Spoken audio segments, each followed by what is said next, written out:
Olá, pessoal, bem-vindos. Eu sou o Marcelo Feltrin, sou Head de Desenvolvimento de Negócios aqui na Opus Software. Nós somos uma empresa, como o nome diz, de soluções em software e somos um player bastante relevante no Open Banking e agora no Open Insurance. E eu queria comentar com vocês como é que surgiu a ideia desse painel, né, que fala sobre corretores e seguradoras, oportunidades e ameaças. E para a gente que vem da experiência com Open Banking, que é evidentemente uma referência natural para o Open Insurance, várias coisas chamam a atenção. Tá? Tem diversas semelhanças entre os dois projetos, não só do ponto de vista de lançar uma série de perspectivas, de fomentar a inovação, novos modelos de negócio. Agora, os dois projetos também trazem uma certa apreensão entre os principais protagonistas do mercado, por exemplo, com relação é algo mandatório, regulatório, os prazos são muito apertados, e agora, em particular, no caso do Open Insurance, tem uma questão, e essa sim diferente do mercado bancário, que é a figura do corretor. Tá? Então, essa é uma diferença relevante quando a gente olha esses dois mercados, e a gente achou importante abordar essas questões. Então, a ideia desse painel é explorar esse balanceamento entre ameaças e oportunidades, e para isso, nada melhor do que ouvir as principais partes envolvidas. Né? Então, a gente tem aqui o Renato Pedroso, e eu vou deixar ele se apresentar. Ele é diretor-presidente da Previsul, que é uma seguradora, e o Luiz Henrique Foster, diretor da Foster Seguros, que é uma corretora. Então, eles vão ser os principais protagonistas desse nosso painel. E eu vou pedir que o Renato se apresente aí. Renato, por favor, e desde já, muito obrigado a você e ao Luiz Henrique. Bom, obrigado pelo convite, antes de tudo. É um prazer falar com vocês, falar de um tema tão importante, tão relevante como o Open Insurance, né? Bom, eu sou o diretor-presidente da Previsul Seguradora, uma seguradora que nasceu no Rio Grande do Sul, em Porto Alegre, há 115 anos, e hoje tem sua sede em São Paulo. É uma seguradora que atua no mercado nacional, desde a sua fundação, sempre teve muito foco em seguro de pessoas, mas também atua em ramos alimentares, né, que é o Não Vida, conhecido como Não Vida no mundo inteiro, e algumas linhas financeiras, né, seguros e linhas financeiras. E quero dizer que aqui a gente trabalha hoje com 6.500 corretores, né, são os nossos braços aí de distribuição, a parceria da Previsul com alguns canais bancários e canais de varejo no meio Affinity também se dá através do corretor de seguros, né? Então, é um tema muito importante e, mais uma vez, agradeço aí pelo convite. Bacana, obrigado. Luiz Henrique, por favor, fale um pouco do que você faz, da sua empresa. Bom, Marcelo, primeiro também agradecer aí a Opus pelo convite. Acho que é um debate, sempre agrega, né, esse tipo de debate para todo mundo. Como você falou, eu trabalho com uma corretora de seguros, né, que já tem aí 53 anos de mercado. Eu já estou nessa brincadeira já faz 30. A corretora familiar começou com meu avô. A gente tem hoje um braço muito forte no modelo consultivo, e acho que é algo que a gente pode conversar bastante sobre isso hoje, mas também um braço digital aí de tecnologia, quando a gente entendeu que o mercado estava dando uma transformada há um tempo atrás. Então, hoje a gente tem essas duas frentes de trabalho, tanto a parte consultiva, boutique, atendimento, quanto um modelo digital de plataforma para atender outros nichos. Então, basicamente é isso. E vamos lá, Marcelão, o que vem para frente agora? Excelente, excelente. Bom, obrigado aí da introdução. E eu queria começar pedindo para vocês vocês dois estão bastante envolvidos aí com o mercado em geral, e eu acho que talvez o Open Insurance no mercado de seguros seja o grande tema do momento, né? Que vocês dessem as suas percepções iniciais sobre o Open Insurance, ou OPIN, como a gente tem falado muitas vezes, tá? Como que vocês encaram isso daí? O que vocês acham mais relevante nesse projeto? Bom, Marcelo, eu vou começar. Acredito que o OPIN, como ele, na verdade, integra, né, a parte do Open Banking, né? Ele é a quarta etapa hoje do Open Banking, né? E que tem por viés, né, empoderar o consumidor final na escolha dos melhores produtos financeiros, né? Sejam eles de seguro, sejam eles de financiamento, de linhas de crédito, né? Das demais modalidades aí que o mercado financeiro possa oferecer. Acredito que é uma iniciativa válida, né? Como você falou, prazos muito exíguos, muito apertados para serem implementados, e algumas dúvidas ainda pairam sobre o modelo, né? Principalmente sobre a questão do OPIN, né? O Open Insurance. Por quê? Nós temos aí, como você bem destacou, uma diferença bem significativa com relação ao mercado bancário, né? Em que pese eu acreditar sempre e criei uma tese, já que as seguradoras, na verdade, elas seguem uma trilha já feita pelos bancos, né? Sempre o mercado securitário anda ao encontro do que já está sendo feito no mercado bancário. Prova disso é o próprio OPIN vindo depois ou dentro do Open Banking, né?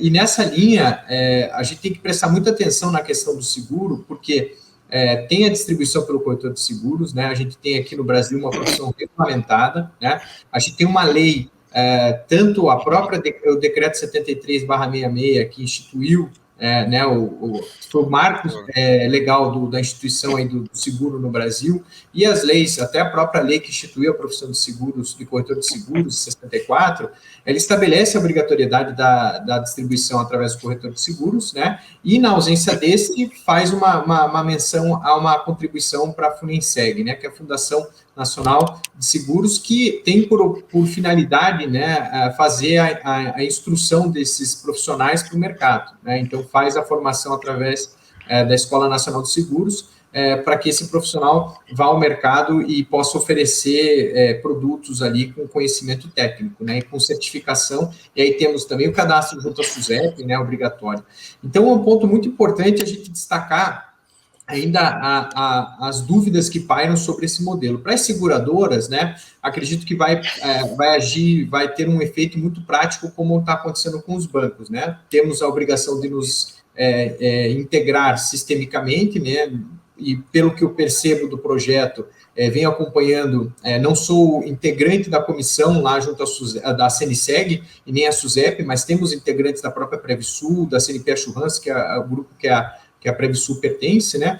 E temos acompanhado que o projeto é como se fazer uma câmara de compensação bancária, né? Como temos hoje no banco, onde há um repositório de informações integradas por várias seguradoras e através dali temos vários pontos de interseção ali e podemos, sabe, para o consumidor, uma proposta, se assim ele desejar, compartilhar os seus dados, né? Por uma questão também de uma lei recente que é a LGPD, e ele poder ter uma oferta mais, vamos dizer assim, mais adequada, ou com uma taxa menor, ou com uma comissão menor.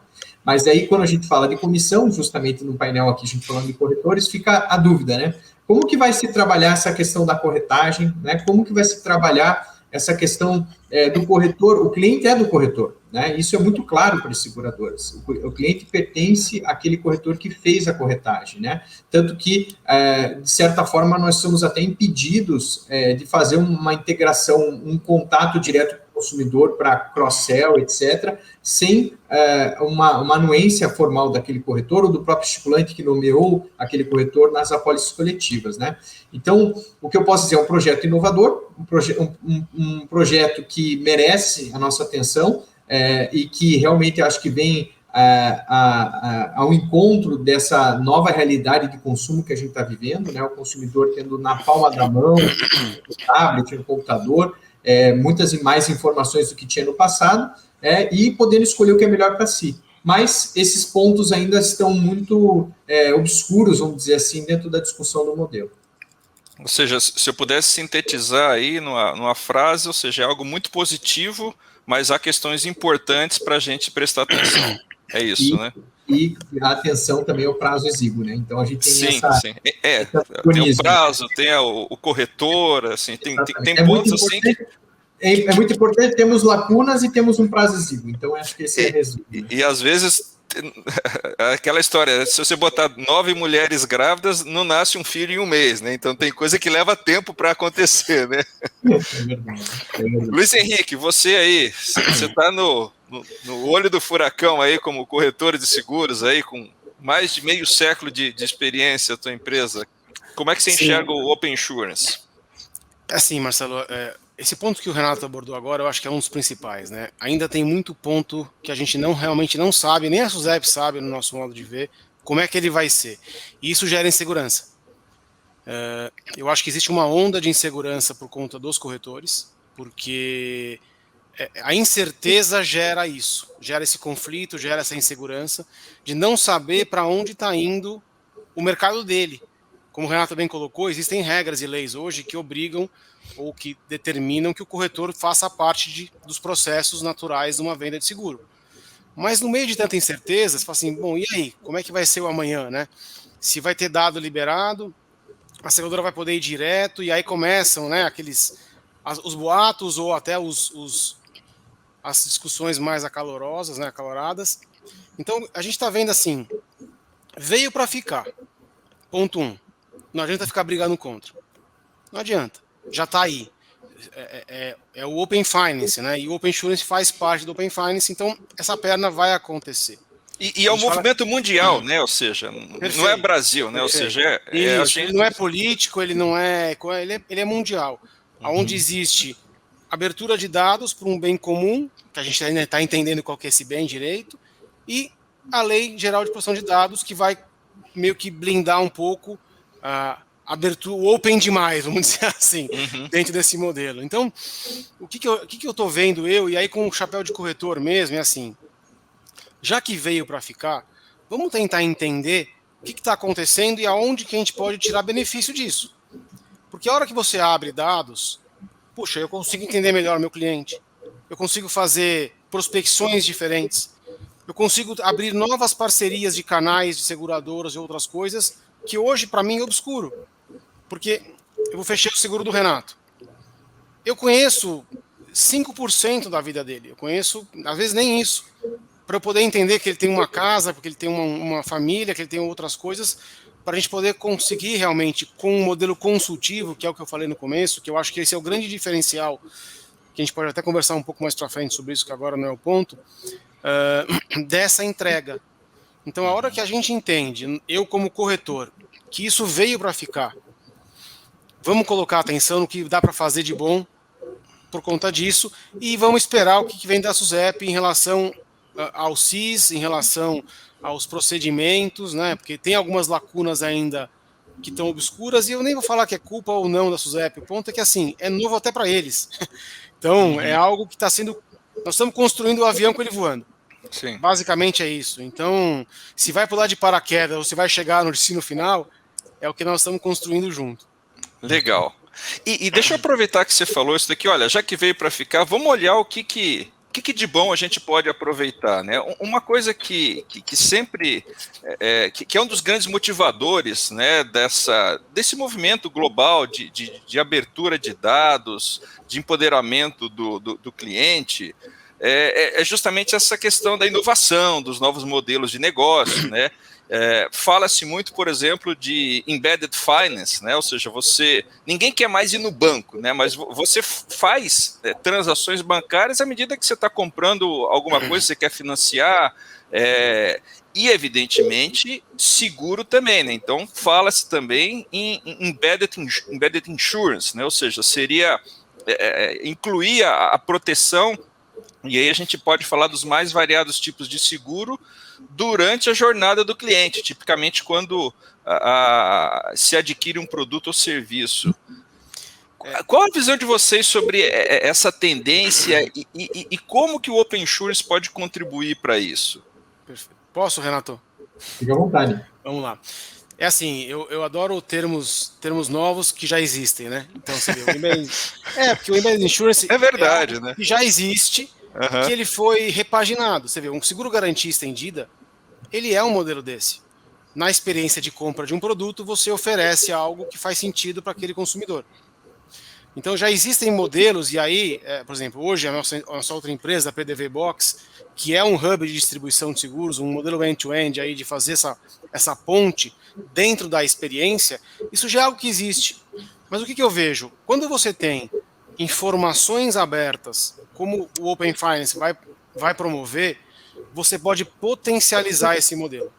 Então, assim, no meu modo de ver, e aí seria legal até ouvir o Renato com o lado da seguradora, um modelo que já existe, mas que vai ser fomentado e vai ser, vamos dizer assim, vai ter um crescimento exponencial em relação a tipos de produtos, nichos a serem explorados, formas e canais a serem distribuídos, porque você vai ter informação na mão. Informação, cara, é ouro para esse mercado.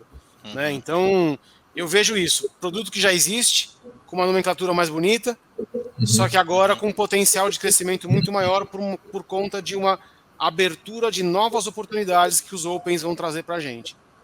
É verdade. Eu concordo 100% com isso, né? A gente até conversou sobre o assunto, assim, o Embedded Insurance nada mais é do que realmente uma jornada, ofertar ao cliente um produto de seguro dentro de uma jornada de aquisição de bem ou serviço, né? E já vamos lá, o varejo ou aquela página que, por exemplo, do e-commerce, que está vendendo aquele produto ou serviço para o cliente, tem as informações dele, ou seja, sabe a faixa etária, se é homem, mulher, casado, qual o bairro de sua residência, seu endereço, né, a sua cidade, você consegue, vamos dizer assim, extrair muito mais, consegue melhor ofertar muito mais produtos mais adequados dentro daquela jornada, né?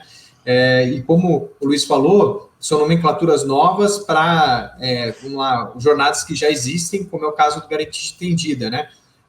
Mas vamos lá, dentro dessa mesma estrutura, né, de pensamento de aquisição, né, de um celular, seria o Embedded Insurance, seria oferta, já que esses dados aí estão à disposição da empresa, ou naquela jornada, por que não ofertar para o Renato algum produto que esteja vinculado à sua residência, por exemplo, né?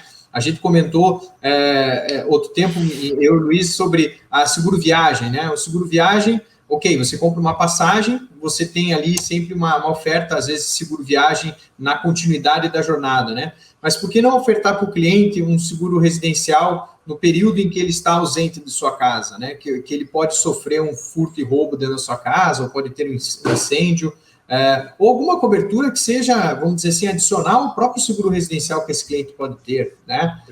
Ou aproveitar essa jornada para ofertar um seguro de responsabilidade civil. A gente também deu a ideia aqui de, por exemplo, o cliente está passando num pedágio, ofertar um seguro intermitente naquele período da viagem, né, que possa cobrir eventuais danos só naquele período, já que você sabe que você vai passar do ponto A ao ponto B, né, não tem como parar na estrada, teoricamente, se o carro não estragar, você vai seguir sua viagem e vai sair no ponto B, né? Então, você tem uma jornada ali, tem um destino, um traçado onde os riscos são conhecidos, né, e que a seguradora pode estimar. E aí, fazendo um link com o Open Insurance, né, a gente tem, assim, uma visão de que se o cliente optar, como no caso do cadastro positivo, que não surtiu os efeitos que eram esperados, né, o cadastro positivo era justamente uma oferta de crédito mais assertiva para aquele consumidor que optasse por compartilhar o seu histórico de pagamento, né, e aí a instituição financeira pudesse ofertar um crédito mais barato para ele. Isso não deu certo, é nítido que não deu certo, né? A ideia é boa, já existe nos Estados Unidos, mas há uma outra cultura, uma outra economia, né? Uma outra justiça, outros valores, né, que a gente pode colocar aqui. Então, o que facilita para eles, muitas vezes, nesse aspecto, e para nós, não é que não é inaplicável, mas não gera o valor que o consumidor esperava ter daquilo, ou que a mídia colocou muito, ou da própria iniciativa, né? E o Open Insurance, eu acho que também vai ter algumas barreiras aí, né? O que eu falei para o Luiz, ok, o cliente, vamos pensar só na LGPD, né? E a minha formação é jurídica, então eu vim da carreira jurídica, passei pela carreira jurídica na Previsul e depois evoluí para a parte mais administrativa. Mas a LGPD, ela é muito clara em restringir os dados ali do cliente para aquela empresa que ele optou por compartilhar. O próprio caso do seguro aqui é um ponto bem importante, né? A seguradora tem tanta responsabilidade quanto o corretor na questão dos dados, né? De cuidado com esses dados e não vazamento, né? E aí a gente vai para um lado, né? Se eu tenho um seguro, um financiamento imobiliário hoje pelo SFH ou pelo SFI, né, Sistema Financeiro de Habitação ou Sistema Financeiro Imobiliário, você tem obrigatoriedade pela lei de fazer um seguro habitacional, que tem uma composição de morte, invalidez do proponente, que é a famosa MIP, né, e o danos físicos ao imóvel, que é o DFI. Essas duas coberturas somadas são o famoso seguro habitacional, que é obrigatório por lei para quem financia uma casa pelo Sistema Financeiro de Habitação ou pelo Sistema Financeiro Imobiliário. Eu optei por abrir meus dados para instituições securitárias ofertarem para mim um seguro mais barato, no meu caso habitacional. Será que ele vai poder ofertar um seguro residencial para mim? Ou um seguro de vida para mim? Tem algumas barreiras legais, e é por isso que eu fiz o paralelo com os Estados Unidos, né? Os Estados Unidos lá, como eu falei, é uma outra justiça, é uma outra dinâmica legislativa, né? Lá é common law, aqui é uma questão positivista, que as leis são todas escritas, lá tem uma questão de júri, tribunal e tudo mais, os costumes, né? Por isso common law, os costumes que determinam a forma da vida, e aí a gente entra numa seara bem obscura, né?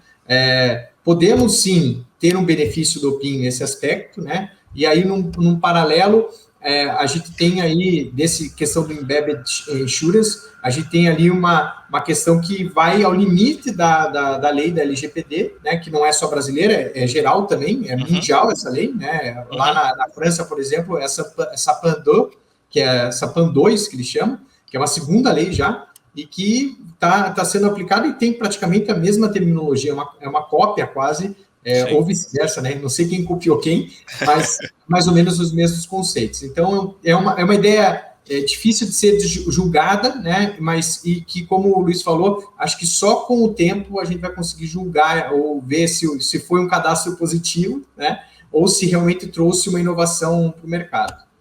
Ou pode até muito bem acontecer, né, Renato, das práticas de mercado, você vê empréstimo peer-to-peer, aconteceu um pouco isso, né? Ou seja, houve já há vários anos iniciativas aí onde a gente não tinha, e agora mais recentemente você vê uma série de regramentos, né? Tanto que houve empresas antes de haver o devido regramento, empresas que tiveram problemas com isso, não é? E pode muito bem acontecer isso, né? Com embedded insurance, com embedded finance, ou seja, práticas de mercado começar a esbarrar nas fronteiras da lei, a ponto de você influenciar o legislador a contemplar coisas que podem ser interessantes para a população, né? Ou trazer o fracasso de uma iniciativa super genuína, no caso. Também. Né? Exatamente. A inaplicabilidade dela, não é nem o fracasso, uma palavra forte dizer fracasso, mas a inaplicabilidade ou a restrição dela a uma questão muito pouco valiosa para o consumidor, posso dizer assim. Perfeito. E vocês exploraram, e acho que o Renato que comentou um pouco aqui no começo, sobre a questão da interoperabilidade, né? E eu sei, tá, que o Open Insurance foi meio que um copy-paste do Open Bank, até causou, e de maneira compreensível, algumas reações, tem a ver, evidentemente, com jurisdição de Bacen, mas, enfim, não queria entrar nesse aspecto, mas olhar por outro prisma, porque já se fala dessa interoperabilidade desde lá dos primórdios, né? Ou seja, os dados podem ser compartilhados aqui entre instituições financeiras, digamos assim, e sociedades seguradoras, tá? Claro, sempre pensando no consentimento. Agora, até que ponto isso pode ajudar as seguradoras, por exemplo, talvez na análise de risco e precificação dos prêmios, ou mesmo o lado reverso, até que ponto informações que eventualmente estejam em apólices podem ajudar os bancos a oferecer os seus produtos? Não sei se o Luiz quer abrir. Posso falar, Luiz? Aí eu passo a palavra para você, daí na próxima você é o primeiro. Vai lá. Bom, Eu acho que, assim, essas informações que estão trazidas nas apólices, né, até a gente agora a SUSEP está criando aquela obrigatoriedade de ter uma certificadora, né, de dados, aí está gerando essa normativa de mercado, está gerando um trabalho aí das seguradoras, começou com seguro garantia, agora está vindo para outras coberturas securitárias, e, se não me engano, até 2023 vai contemplar todas as coberturas. Com isso, as seguradoras vão acabar tendo um banco de dados mais completo, né? E acho que a gente volta daí para aquela conversa do embedded insurance, né? Na verdade, os bancos hoje têm um banco de dados aí gigantesco, né, da vida do consumidor, sabem, como eu falei, aonde ele mora, qual o gasto dele com o cartão de crédito, né? Se ele é devedor, se ele não é devedor, se ele tem filhos, né? Se ele tem previdência privada, né? Então, se ele é um cara que se preocupa com o futuro, né? Então, esse consumo de dados, ele pode oportunizar para quem é detentor desses dados um benefício da oferta adicional, e acho que hoje no mercado securitário brasileiro a gente explora muito mal isso, né? As seguradoras, seja porque tem essa questão da regramento legal, né, da obrigatoriedade da comercialização via corretor de seguros, o que, de certa forma, tira ou divide aquele cliente, né, a propriedade, vou usar uma palavra que acho que às vezes pode não soar adequada, mas a propriedade daquele consumidor, né, naquela relação de consumo da seguradora, mas também é dividida esse relacionamento com o corretor, né, e aí a gente esbarra nessas linhas, né, do Open Insurance também. Será que eu posso ofertar um seguro como seguradora, né, que eu sabedor daquele risco? Se o Luiz não quer ofertar, por exemplo, não faz o seguro residencial com a Previsul, né, e aí não quer ofertar o seguro de vida, mas eu vejo pelo comportamento, pelos dados que eu tenho do consumidor, que, caberia um seguro de vida para esse consumidor, e dado essa interação aí de dados entre seguradores que está acontecendo,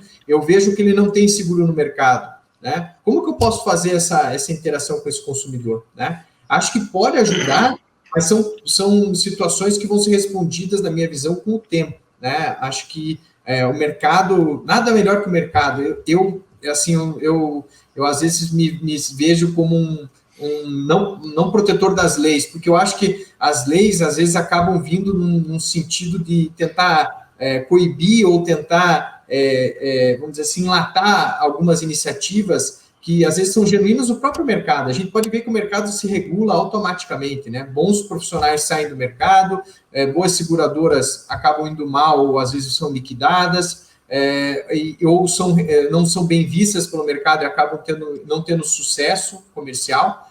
Então, acho que o mercado mesmo vai se autorregulando. E nessa linha, eu acho que com o tempo a gente vai ver até onde que pode ir. Acho que as barreiras, e mais ou menos o que eu estava dizendo um pouco tempo atrás aqui na nossa conversa, é que as barreiras ainda estão sendo criadas, né? As cercas ainda estão sendo construídas para saber até onde cada stakeholder aí vai poder ir nessa relação de consumo, né, com os dados. E além disso, eu vejo um outro ponto que é assim, não dá para a gente generalizar o mercado. Cada seguradora tem uma forma de trabalhar, tem uma forma de coletar dados, de querer entregar, tem uma forma de ter parceria com o corretor ou não. Então, assim, eu vejo um modelo que eu concordo com o Renato. A hora que a gente tiver uma coisa muito bem definida, as seguradoras vão começar a entrar no escopo de definição. Enquanto isso, cara, tá aberto, né? Então, a gente sabe que tem alguns tipos de seguros que não vendem com corretor. Tem ali a taxa da Funenseg, mas ele está muito mais focado hoje no modelo de massificados, né? Onde existe um canal com uma distribuição massificada. A hora que eu entro no B2C direto, ali com o consumidor único, o corretor vendendo direto, isso ainda não é algo real, aparentemente. Mas a gente sabe que, assim, cada seguradora tem uma forma de pensar, tem uma parceria com corretores, tem um modelo de negócio diferente, e a hora que a gente entra no mundo digital, nada impede de uma seguradora ser um canal direto de venda, como era a Use há um tempo atrás, e aí ela virou... ela começou como seguradora digital, mudou para corretora digital, e agora ela é um produto de uma seguradora que tem uma corretora, que é o que o Renato falou, o mercado vai adaptando, e não só o mercado, mas a categoria vai também falando, isso aqui não funciona. Como é que você vai trabalhar uma operação que não tem SUSEP? E aí ela vai lá e muda. Como o Renato bem colocou, a categoria corretor de seguros é uma categoria forte, é uma categoria que tem hoje uma regulamentação muito bem pautada e sabe dos seus direitos. Isso não dá uma preferência para não ficar atento às mudanças, mas tem que pôr a atenção no que realmente faz sentido, o que não é, e o próprio corretor olhar com quem ele quer trabalhar. Também tem isso, né? Não adianta a gente também ficar batendo em ponta de faca se a gente sabe que alguns modelos não vão acontecer. Então eu fico muito ponto nisso. Dentro da minha corretora é o seguinte, esse tipo de produto, eu não trabalho com essas seguradoras. Por quê? Porque ela não me entrega serviço. Eu vendo serviço. Eu não vendo produto. Eu não vendo seguro. Eu vendo sinistro. O meu diferencial é entender o melhor produto para o meu cliente, que eu já conheço, mas eu também saber resolver quando der problema. Porque aí que você vai ver a diferença. O cara que me entrega serviço, que eu não posso conversar com o cara de técnico, que eu não posso conversar com o cara do sinistro, eu não vou vender. Então, isso tudo faz parte também dessa análise para a gente realmente mapear com Open ou sem Open com quem que a gente quer trabalhar. Isso aí. Luiz, e deixa eu aproveitar que você tocou nessa questão do fit, né, entre o cliente, o corretor, a seguradora, e até compartilhando aqui um pouco meu sentimento como usuário de seguro, cliente de seguro, né? Um exemplo banal aí, que acho que muita gente sofreu isso na pandemia, tá? Eu tenho 2 carros aqui em casa e o nosso uso Parados. de carro, exatamente, ou seja, faz 18 meses eu tenho carro que às vezes fica 10, 15 dias sem sair da garagem, você vai até ligar lá para a bateria não morrer lá, né? Evidentemente, o risco que esse carro tá seguro caiu demais, né? Mas é regra do jogo. Eu também sei que não dá para você ter tudo, mas enfim, a ideia está clara, né? Ou seja, ninguém quer uma pandemia, evidentemente, mas isso só salienta essa questão de que existem muitos nichos de mercado, né? Ou seja, pode ser que existam demandas, não é, específicas. A gente está vivendo um período muito específico. Ninguém projetou seguro de carro para ser aplicado durante a pandemia, tá? Mas tem outras situações do dia a dia.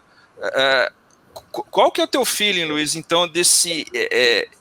como que o Open Insurance pode ajudar a gente, talvez até pela tecnologia, viabilizar um custo, uma análise melhor dos dados, uma criação de múltiplos produtos que atendam nichos específicos de mercado aí? Como é que você... E você tem um viés de tecnologia forte, tá? Como é que você enxerga isso daí?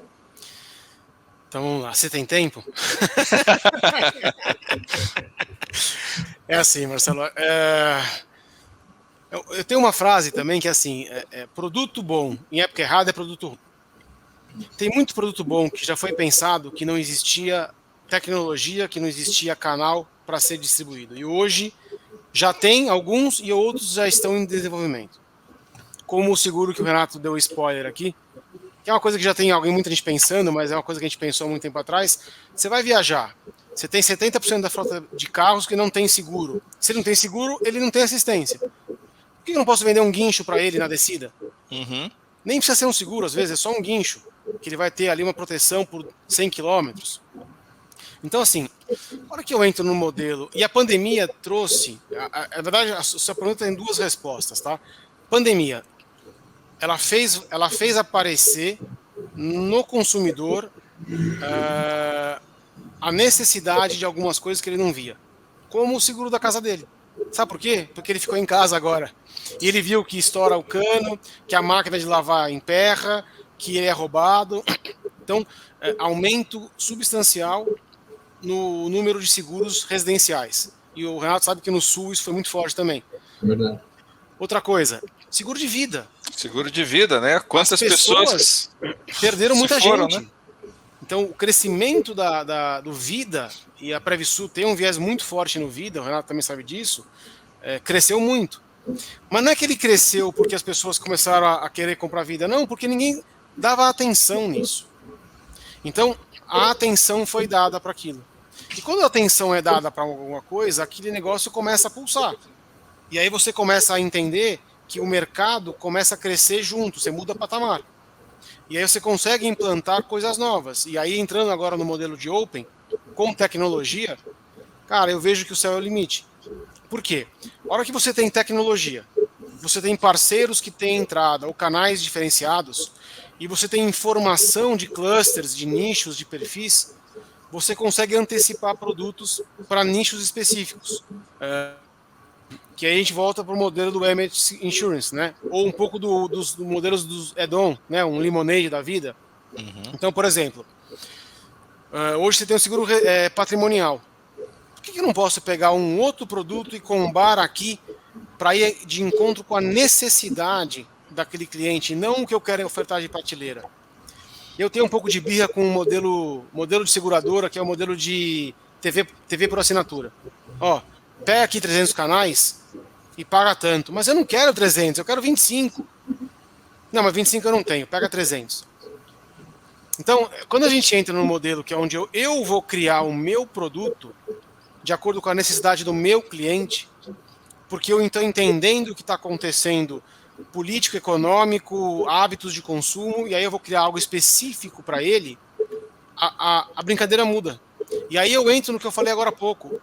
A seguradora que quiser brincar com a gente vai brincar, cara. Quem não quiser, vai ficar com uma prateleirinha ali, uma hora a prateleira vai ficar com uma teia de aranha, cara, porque não vai vender. Porque vem vindo uma leva nova de consumidores que são 100% tecnológicos. Eu tive uma reunião ontem, a gente tem um produto que a gente lançou, que é o Seguro Gamer.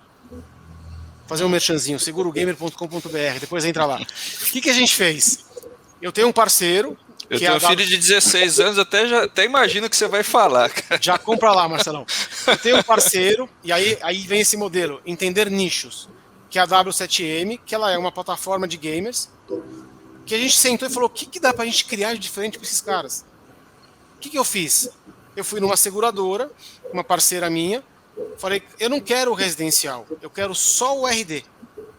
Não, aí vem o atuarial. Não, pega aqui tudo, ó, leva o residencial pra turma. Não, eu não vou vender residencial pro moleque de 18 anos que mora com o pai. Eu quero só o seguro do quê? Do setup. Eu aprendi que era setup também, né? Que é toda a aparelhagem da molecada. Ou nem molecada, porque tem gente que vive disso hoje e ganha muito mais do que a gente. Sim, sim. Então, o que cobre o produto? O desktop, o notebook, o console, fone, mouse, teclado e cadeira. A cadeira, meu, custa muito caro uma cadeira gamer, meu. Você tem algum fabricante de cadeira aí, cara? Tem um mercado enorme. Como é que custa um carro? Mas qual que é o ponto aqui, Marcelo? A gente entendeu a necessidade e eu trouxe produto para aquela necessidade. As pessoas... E aí, nesse fórum que eu estava conversando ontem, que é com uma turma que também é desse mercado, eu tinha 3 pessoas ali de 25, 30 anos que nunca fizeram seguro na vida. Para quê? Foi a pergunta deles. E aí eu tive que conversar com eles sobre o que é o seguro. Eles têm uma percepção de que o seguro não paga sinistro, porque o pai trouxe isso dele de 10, 20 anos atrás. Então não, existe hoje regulamentação, existe um monte de coisa. Então existe uma cultura no brasileiro, uma não cultura do brasileiro de seguro. Mas não é do seguro, é de proteção, é de blindagem de patrimônio. Que aí você entra no modelo do Finance, do Open Banking, que é de você conhecer o seu patrimônio. Um americano já nasce fazendo economia para aposentar, né? Lógico, a gente não precisa chegar nesse extremo, mas o que eu consigo fazer... Para a faculdade ou para o casamento, eles já têm essa cultura, né? Já existe isso. Então vamos aproveitar o que já existe de bom por aí, como experiência, como oportunidade, para dar um diferencial para o nosso mercado. E aí entender... O 70% que não tem hoje seguro de carro, o mundo da telemedicina, que é um mundo que hoje vai mudar, vai revolucionar esse mercado de saúde. Por quê? Porque você tem hoje 25% da população que tem seguro. Eu estou falando de 160 milhões de brasileiros que não têm acesso a nada, só ao SUS. Ele vai, mas ele vai até a página 3, porque ele também é sobrecarregado. Então, o modelo pandemia trouxe uma usabilidade diferente numa esteira digital, que as pessoas entenderam, e tem operadores de saúde que entenderam que você consegue mitigar diferente o risco e trazer soluções muito mais baratas e de acesso. Lógico, o cara não vai ter um Einstein, mas ele vai ter acesso. Ele vai ter algo digno para utilizar. Com um ticket que hoje do saúde no Brasil é de R$400, vai para 50, vai para 60. Então, e aí até entrando um pouco do lado do corretor, o corretor tem que estar atento a isso. O que está acontecendo? Aonde eu posso entrar? Eu tenho até, desculpa me prolongar aqui, em 2010 a gente começou a fazer um bate-papo na Foster para onde ia o mercado. E aí foi logo quando a Segular.com, não sei se vocês lembram disso, entrou. Eu falei, cara, o mundo digital tá aí. Isso 10 anos atrás, 11 anos atrás. O que eu vou fazer? E a gente começou a direcionar o que vai acontecer com o mercado. Isso há 11 anos atrás. E eu percebi que minha carteira de automóvel era muito alta. O meu risco era muito alto. Por quê? Porque o automóvel, cara, é o commodity do seguro. A hora que você dá para ele, para o consumidor, um acesso fácil e barato, o cara vende, o cara troca. E aí, que é o ponto que eu vejo muito forte, oportunidade. Um segurado me pediu um seguro de RC Eventos. Eu falei, o que é RC Eventos? Não tinha a menor ideia do que era isso há uns anos atrás. E veio uma pólice da ACE. Quem que é a ACE? E aí eu até quero fazer um agradecimento ao meu amigo Danilo Uman, que hoje é o diretor de RC geral da Chubb, que ele era subscritor na época, que veio conversar comigo. Eu falei, cara, aqui eu consigo dar serviço. Eu consigo mostrar valor do meu conhecimento técnico para uma empresa. E aí eu foquei minha corretora nisso, no linhas financeiras. Você vê, hoje, eu só cresci em automóvel, mas eu tenho hoje 25% da minha operação em RC. Então, assim, essa visão de a oportunidade que passa, você entender ela e crescer aquele know-how seu em outras frentes, que você mostre serviço, que você mostre consultoria, que você tenha valor para o seu consumidor, eu acho que dá perenidade para uma empresa como essa. Perfeito. Ô Renato, eu queria ouvir teu comentário, mas já emendando nisso que falou, né? Ou seja, que o Luiz Henrique tangenciou essa questão da desintermediação, né? Que é uma ameaça para o corretor, mas ao mesmo tempo essa oportunidade, ou seja, porque tudo isso, essas oportunidades estão muito associadas a conhecer a demanda, conhecer aquilo que o cliente, o segurado, dá valor, né? Seja o gamer lá, imagina uma menina de 18 anos que tem um iPhone, entendeu? Que custa 10 mil reais. Fala assim, ó, imagine da noite para o dia você ficar sem o seu iPhone e ter que trocar por um Android de 500 reais aí, porque se roubarem, tá? Imagine sua vida, imagine o valor, enfim. Aquilo que é uma ameaça para o corretor, ele, como você falou, ele é o dono, entre aspas, né, do cliente, ele pode ter um valor enorme em mapear isso daí, esses sentimentos, não? Com certeza. Eu digo assim, na linha do que o Luiz estava falando, e as perguntas são complementares, né? Até muito pelo que o Luiz trouxe como corretor de seguros.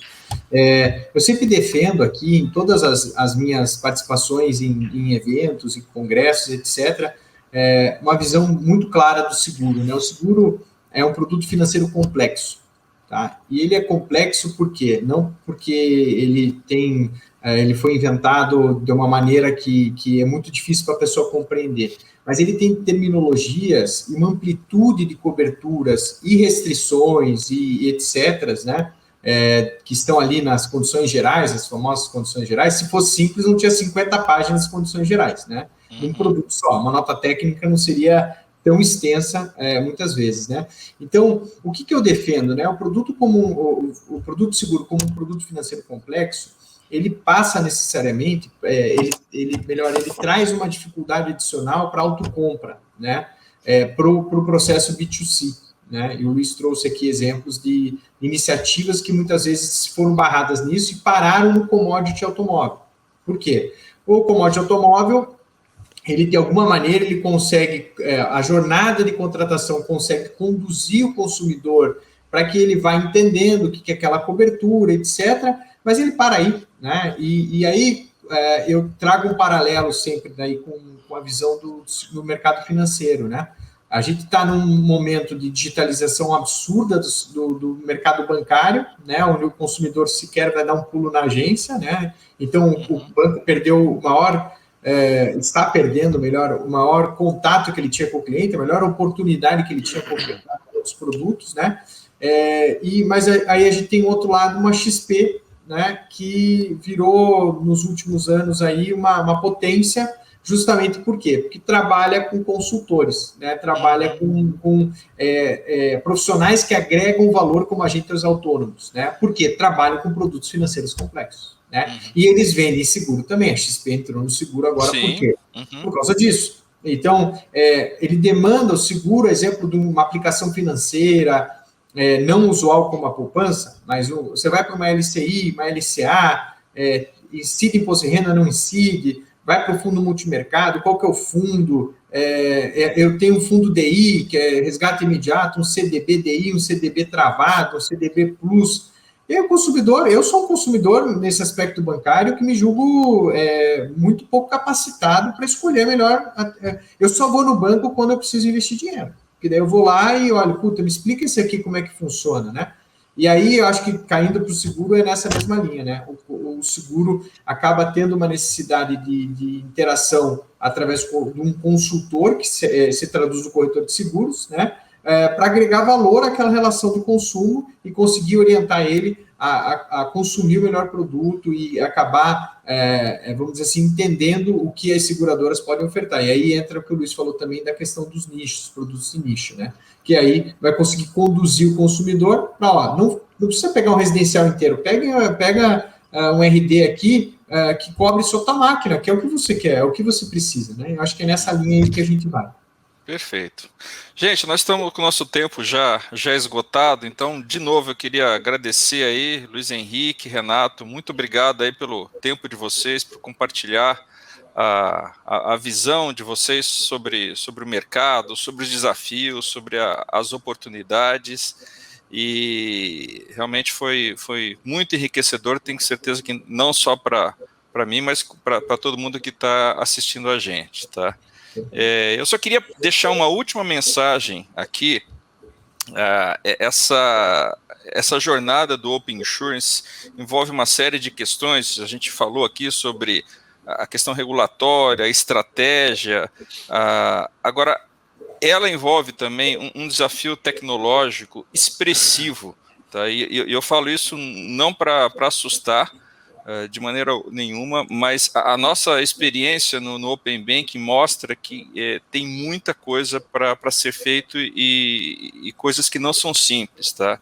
Eu vou pedir para a Júlia compartilhar, tem um slide aqui, esse daqui é um pouco da visão do que você precisa ter, digamos assim, em tecnologia para implementar o Open Insurance. Então, tem questões aí de segurança, tem as APIs, a questão do consentimento, conector com as integrações que você precisa ter. Falo isso por quê? Porque a Opus tem uma solução, que é o Opus Open Insurance, e eu estou aqui para compartilhar isso, porque nós podemos ajudar, tá? Nós podemos ser um acelerador nessa sua jornada, e mais do que um produto, a Opus traz junto com isso a experiência nesse assunto, que realmente pode ser muito importante aí para o pessoal que tá nos assistindo. Então, de novo, muito obrigado, tá? Muito obrigado pelo tempo de vocês, a todos que estão acompanhando a gente, obrigado pela paciência, e eu queria deixar um forte abraço aí pro Luiz Henrique e pro Renato, e espero que a gente possa se rever em breve. Obrigado, Marcelo, obrigado, Renato. Obrigado, Marcelo, obrigado, Luiz. É sempre um prazer estar com vocês aí e poder trocar um pouquinho de experiências. Valeu. Joia.